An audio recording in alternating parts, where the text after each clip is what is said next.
Hello everyone, खुलुमबाय बयनिसिमबो नोंथांमोनखौ बयखौबो जोंनि चेनेलाव आरोबाव फिन खेबसे बरायनायखौ जासिहरफिननाय थाबाय ओमफ्रायो दिनैहायनि भिडिअआ नै नोंथांमोनाथ' बे मोनसे ब्लगखौ नायखांखाबायानो खोमा जोङो हासबेन्डजों आंजों जोंनि खाथिनि सकआव थांनानै बोरमा बेबु लायनाय ओमफ्रायो बिदिनो बे ब्लगखौ नोंथांमोना नायखांबाय जानो हागौ बे आं दा नै दासो बे भिडिअखौ शुट खालामगासिनो आरोना लागासिनो दङ ओमफ्राय नोंथांमोना बेखौ नायखांबायानो जानो हानाय ओमफ्रायो दिनैहायनि भिडिअआ दायो बोरमा बेबुखौ एवनो नागिरबाय आरोना ओमफ्राय बोरै मा होयो आं नोंथांमोनजों एसे शेयार खालामनोसै आरोना जोंहा माबायदि एवनानै जायो ओमफ्रायो दा बिमाया गासिबो रेडि खालामगासिनो दङ आरोना नै ओमफ्राय नायलांदो नोंथांमोना दिनैनि ब्लगखौ एकदम हरनिफ्रायसो स्टार्ट खालामबाय नै मोनाब्लि जाफैखादोंना जोङो सकनिफ्राय फैनायानो ओमफ्राय दा नै मोनाब्लि जाबायबो संनाय स्टार्ट खालामखाबायबो गोथाव बुस्थुफोरखौ थाबनो संथारनांगौ ना मा बुङो स' नायलांदो बिदिब्ला नै मा देगासिनोथाय बिमाया नोंथांमोननो एसे देखायलांनोसै आङो नै लोगोफोर मा देदों इयाव माया सामब्राम गुफुर हाइजें सामब्राम गुफुर फानलु हाइजें देदों आरोना माया नै बेयाव होनो थाखाय एवबायानो आरोना लोगोफोर नै अ माय गड मोदोमखाबाय माथो दुन्दिया गोरलैखौ होदे मा एसे हुगारबाय आं केमेराखौ नै लोगोफोर बोरमा बेबु टेस्टि थुङाजोंनो नुवाखै इयो दा दैया रानजोबनांगोन आरोना लोगोफोर पुरा रानजोबनांगोन ओमफ्राय राननानै दासो बोरमा बेबुखौ हरदों आरोना माया थावखौ होबाय होनानै हरबाय ओमफ्राय दै ओंखारखायो आरोना बेबायदि ओमफ्राय बे दैखौ फोरानखांजोबनानै फ्राम तुप ताप बेरगोन आरोना बेयो ओमफ्राय आरो दै हरबावगोन बेयाव ना मा आरो दै हरबावगोन बेनिफ्राय खननै खनथामसो दै बेबायदिनो हरगोन आरोना बे बोरमा बेबुखौ पुरा लोमजोबनाय होनानै माबागोन आरोना होमबासो रुइगोन नालाय जानो मोजां जागोन बिनि उनाव पुरा फोरानजोबनानै फ्राम बानायनानै दुन्दिया सुन्दिया होनानै खांगोन आरोना दाथ' बे जेबोआनो जायाखै एसे टाइम नांगोन आरोना स' दासो बिमाया देदों सामब्राम गुफुर माबा माबि होनांगौ होमबासो बोरमानि मोनामनाया खारो आरोना लोगोफोर ओमफ्राय सोरहा माबायदि जायो बेखौथ' आं मिथिला जोंहा जेरैबायदि जायो बेखौसो आङो नोंथांमोननो खोन्थानाय जाबाय ओमफ्राय बिथिंजा ओंखामा मोनखाबाय खोमा ना मा ओंखामा मोनखाबाय नै ओमफ्रायो नेगासिनो होनलाय माला मोनगोन आंबो नेगासिनो माला मोनगोन जानो लुगैयो जि गोबाव जाखाबायना जायैया जोंहा बोरमा बेबु ओमफ्राय दा जोङो जानाय नायनानैबो खोन्थागोन आरोना लोगोफोर दा मा होनो आङो बे नोंथांमोनाथ' नुखांखाबाय जानांगौ खिन्थु दा आङो होनो थांदों आरोना ब्लग मोनसे नोंथांमोना नुखांखाबाय जानो हागौ आं जेब्ला बे भिडिअखौ लाबाय दङ होथ'वाखै आरोना ओमफ्राय दा नोंथांमोना नुखांखाबाय जानो हागौ आंथ' बे ब्लगखौ दिनै लादोंबाबो दिनै होआ नालाय बिनि अखानायैसो होगोन नालाय ओमफ्राय नोंथांमोना जोंनि रुपहि सकआव थांनाय ब्लगखौ नुखाबाय जानो हागौ आरोना लोगोफोर स' दा टेस्टि जानाय जायैखौ खोन्थासिगोन दा आङो ब्लगखौ आपल'ड खालामहैग्रोनोसै आरोना लोगोफोर नै बे जाहैबाय नाफामजों जारि आरोना फुदुंदों बेखौ एकदमबारे जाल लोंनोसै आरोना माबानि गोजांनायनि ओंख्रि टेस्टिनो बानलु गोसा होनानै पुरा संबाय आरोना बेखौ ओमफ्राय नै बोरमा बेबु ओमफ्राय आलु होआबाथ' जाखाया जोंहानि जिखुनु भाजा ओंख्रियानो आलु होदों आरोना दरसे दरनै जोङो जानोसै टेस्टिथ' नुदों खिन्थु बोरमा बेबुखौ साखिनायबाय आङो ओमफ्राय नाफामखौनो नायथ'वाखै बोरमा बेबुखौनो साखिना खोन्थाग्रोनोसै आं ना लोगोफोरनो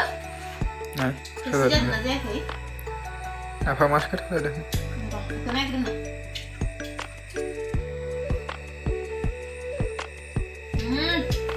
बुंनांगौनि खोथायानो गैया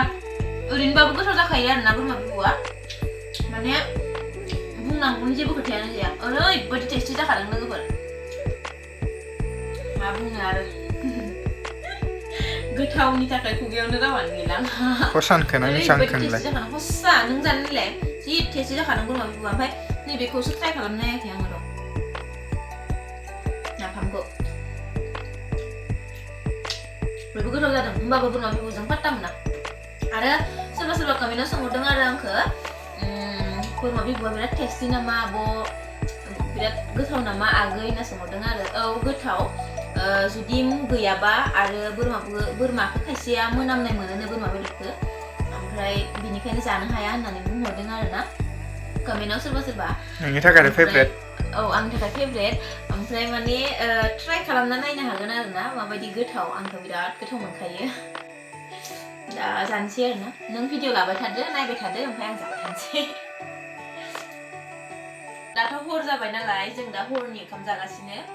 ओमफ्राय आङो ब्लगखौ गाबोन सोरांबाथाय लाखिनसिगोन आरो ना दिनैहाय बेखिनियावनो दोनथ'नोसै ओमफ्राय सोरांबाथाय नोंथांमोनखौ बयखौबो लोगो मोनफिनसिगोन स' बयनिसिमबो गुड नाइट हेल' एभ्रिवान नै आङो दासो लाफिननो मोनबाय आरो भिडिअखौ मैयाहाय हरनि ओंखाम जानायनिफ्रायनो आं जेबो ब्लग बानायाखै ओमफ्राय दिनैहाय नै दायो मोनाफिनलायलायबाय आरो ना मोनाबिलिनि सम दायो ओमफ्राय आं दासो ब्लगखौ लाफिननो मोनबाय आरो ना लोगोफोर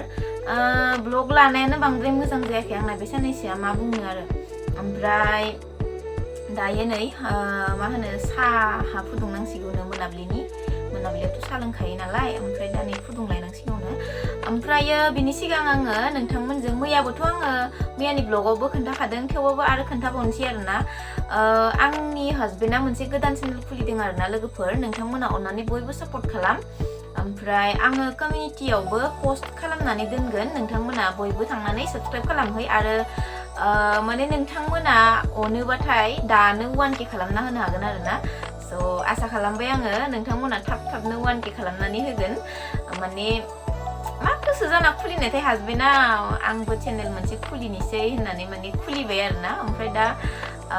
आंनिफ्रायथ' फुल सापर्ट मोनखागोन मानो होनना बुङोब्ला आं भिडिअ बानायनानै मोजां मोनखायो खिन्थु सम थैनि थाखायसो माबेबा समाव आं ब्लग बानायनो मोना ओमफ्राय अबेबा समाव बानायबो फैयोना अबेबा टाइमाव खिन्थु बांसिनानो आङो बानायखायोआनो आरो ना ब्लगखौ ससेहायबाबो नोंथांमोननो होनो नाजायो ओमफ्राय नोंथांमोनासो जोंनि ब्लगखौ नायनानै मोजां मोनना मोना मिथिला बे साननैसो आंना भिडिअआबो भिउआनो फैथाराखै आरो ना लोगोफोर दुखु मोनो आरो भिउ फैथाराबाथाय आगोलनि बायदिनो माने भिउ ओमफ्राय आगोलनि बायदिनो अननाय मोनबाय थाबाथाय बांसिन मोजां मोनगौमोन आरो ना खिन्थु आंना बे साननैसोआ भिउआनो गैया आरो ना आं बिराद दुखु मोनो लोगोफोर नोंसोर मानो नाया जोंनि भिडिअखौ दानिया मा होनो मोजां बिदिनो ब्लग लाबोनो नाजागोन आरो ना मोननै चेनेलावबो ओमफ्राय चेनेलनि नामखौ लानायासो दा माने मा लागोन कनफिउज जागासिनो आरो ना ओमफ्राय आं दायो सानगासिनो मानसिया माने सोरनिखौबा नायनानै सोरखौबा फल' खालामनानैसो रोङो नालाय ओमफ्राय जोंनि बर'आव माने बेबायदि टाइपनि आं नुथ'वाखै आरो ना चेनेल बिदि टाइपनि लानाय ओमफ्राय आं हिन्दीयाव नुदों आरो ना आं बिसोरखौ नायो ब्लग नायो आं बिसोर बिराद माने गेदेरानो आरो ना बिसोरनि चेनेला आं जायखौ फल' खालामो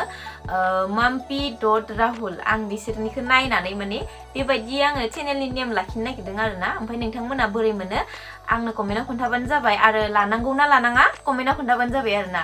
थ' बे सेकेन्ड चेनेलखौ जोङो लाखिनो नागिरदों roton.golapi मानो होनना बुङोब्ला बांसिनानो नोंथांमोना मिथिखाबाय जोङो Q&A फोरावबो खोन्थाखादों आंनि हासबेन्डनि नामा रतन दाथ' आंनि मेन चेनेला बेयो गलापि बर'आव दंखायो नालाय ओमफ्राय दा बे सेकेन्ड चेनेलखौ हासबेन्डआ जिथु खुलिदों बेखौ roton.golapi लानो नागिरदों आरो ना स' नोंथांमोना खोन्थाहरबानो जाबाय माबायदि मोनदों आं माने बे mampy.rahulनिखौ नायनानै बे बिसोरनिखौ नायनानै जोंनि चेनेलाव आङो जोंनि चेनेलनि नेमखौ बेबायदि लानो नागिरदों आरो ना स' नोंथांमोना बयबो कमेन्ट खालामनानै खोन्थाहरदे सनाफोर ओमफ्रायो दाबो मोनसे ब्लग आपल'ड खालामदोंआनो हासबेन्डआ खिन्थु गोदान नालाय बेना जेबो इन्ट्र' गैया आरो ना डाइरेक्ट आपल'ड खालामना होखादों मिनिनो ना मानोसो जागासिनो आंनाव सोङाखैबो आरो ना डाइरेक्ट एडिटिं खालामना आपल'ड खालामना होखाबाय बेनि भिडिअखौ बेखिनियावनो दोनथ'नो सानबाय ब्लगबो लानो मोनासै आं सानावबो नै मोनाबिलिनिफ्रायसो लाफिनलायबाय आरो ना स' बेखिनियानो थेंक इउ स' माच बयनिसिमबो भिडिअखौ जोबजासिम नायनायनि थाखाय आरो ना गुसुंबाबो स' नेक्स्ट भिडिअ थाबैनो लोगो मोनसिगोन दिनैनि थाखाय बाय बाय